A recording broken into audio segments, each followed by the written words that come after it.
Greetings, Earthlings. Welcome back to 7th Street. Time to rock, Jock. Is this really the first Stephen King movie on Reference This Film? Wow. Happy 60th episode. All right, look. That's enough. You want to talk about this more? We'll go down to the principal's office, okay? Yeah, I'm cool. With the release of the second It movie and the upcoming release of Dr. Sleep, it would appear that Stephen King is just as popular as he's ever been. He's one of few authors whose novels and movie adaptations alike are generally loved. Everyone has their favorite Stephen King movie: Carrie, The Shining, Pet Sematary, and hell, even some of his made-for-TV stuff is really good. It, Rose Red, The Stand, the list goes on and on. But one of my personal favorite Stephen King movies just so happens to also be a made-for-television movie. And I feel like no one ever talks about this one, like, ever. I never see it on anybody's list, and that would be the 1991 classic, Sometimes They Come Back. You want to get to this tunnel, kid? I'm gonna have to pay. We'll go back. We'll go back. Sometimes They Come Back originated as a Stephen King short story published in 1974, but later released in the collection Night Shift, which just so happens to be my favorite collection of Stephen King short stories, but that's neither here nor there. The story centers around Jim Norman. In 1957, Jim and his brother Wayne were attacked by a group of greasers while on their way to the local library. Wayne is stabbed to death by the bullies, and Jim escapes and is subsequently haunted by the memory of his brother's death. In 1974, 30 years later, Jim moves back to his hometown, where he now teaches at the local high school. Soon, kids in his class start dying off and are replaced with new students that look eerily like the greasers who killed his brother all those years ago. An old policeman who knew Jim and his brother in 1957 reveals that the three greasers died soon after Wayne's murder. They were fleeing the police in a high-speed car chase, only to collide with a telephone pole, causing all three of them to be electrocuted. After consulting a book of spells, Jim summons a demon and asks it to defeat the undead greasers. In response, the demon takes the shape of Wayne, who overpowers the greasers and drags them all to hell. As it leaves, the demon promises that it will one day return for Jim, and he recalls a passage in the book that read, "Although demons can be summoned and banished, sometimes they come back." He was waiting, stuck in that mid-realm, that dimension between here and one's final destination. Sometimes, son, they're in our hearts. Sometimes they're in our thoughts.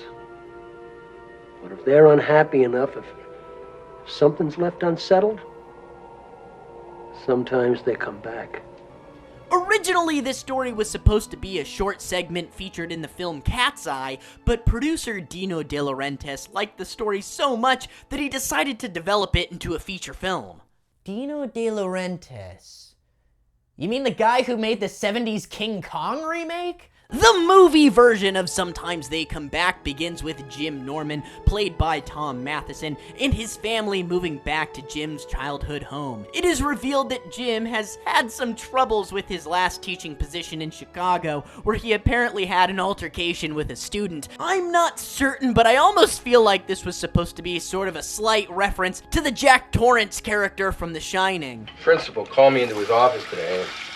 Said he didn't want a Chicago incident here, and I should watch my anger. Well, I thought you cleared that up at the first interview. Well, I think he just wants me to know he's watching. Right from the beginning, Jim experiences some issues. Returning to the town where his brother was killed stirs up old memories, and this is where we get the backstory of Jim's brother Wayne being killed, and we see our greasers for the first time.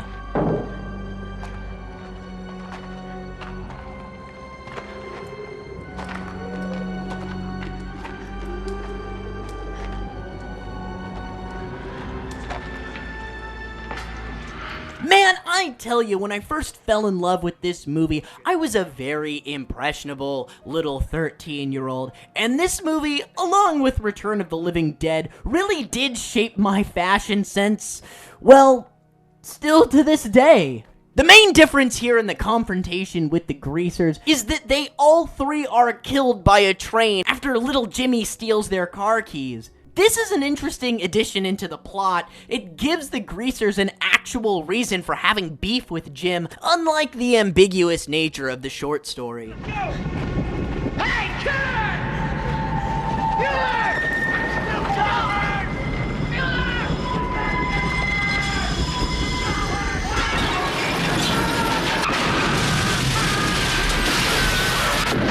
Jim begins to have some real trouble with the kids in his class, most specifically the popular jocks, but he also genuinely makes some connections with some of the other kids. After one of his students is killed by an old 1950s hot rod, a new student is transferred into Jim's class. Just came up from Milford. Real glad to be here, sir.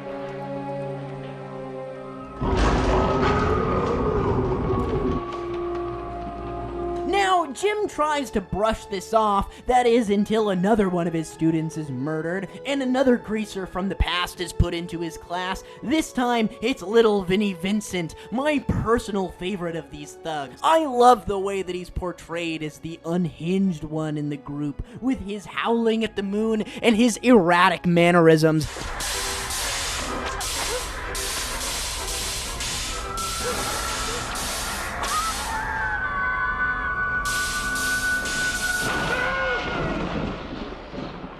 Soon, even the jocks that at one time proclaimed that they were going to get Mr. Norman are afraid for him, as Chip, the lead jock, shows up to Jim's house and informs him that something bad is going to happen with these greasers.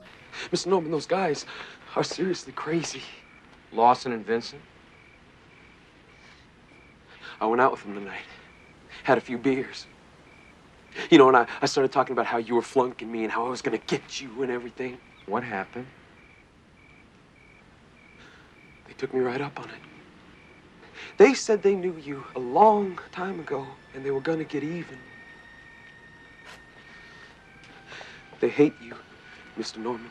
So, of course, the greasers kill the jock in probably my favorite scene of this movie. Well, boys, what's it gonna take to scare this guy? The face. Oh, man, the face? You do it, North. That's for kids, man. I'll do it. Man, we must be bored doing this crap.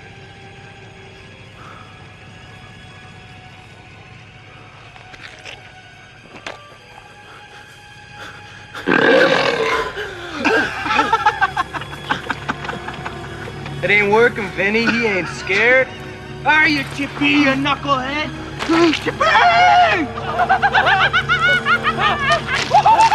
Jim then goes to his old friend, who was a police officer back in the day, just like in the book.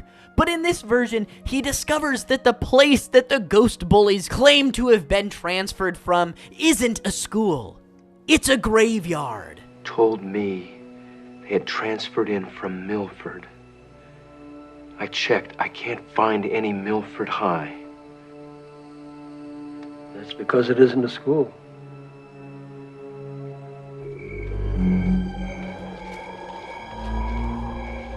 God, I love old ghostly tropes like that.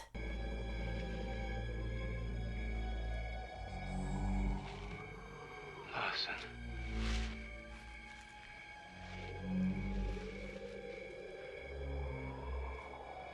North.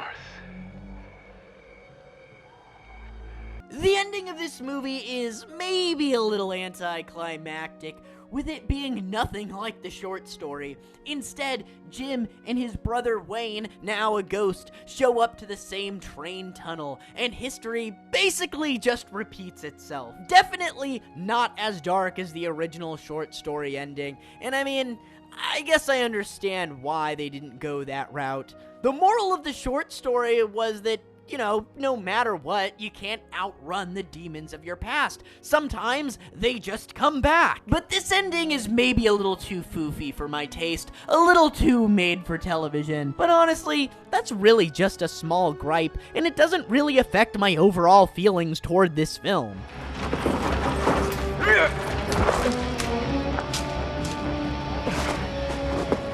Sometimes They Come Back is truly one of those hidden gems that no one seems to remember or care about. It's a quite fun little PG-13 horror film that has some genuine chills to it. It's a shame that this one doesn't come up more when you see people talk about King adaptations. I really rather like this one. I think it's prime for a comeback.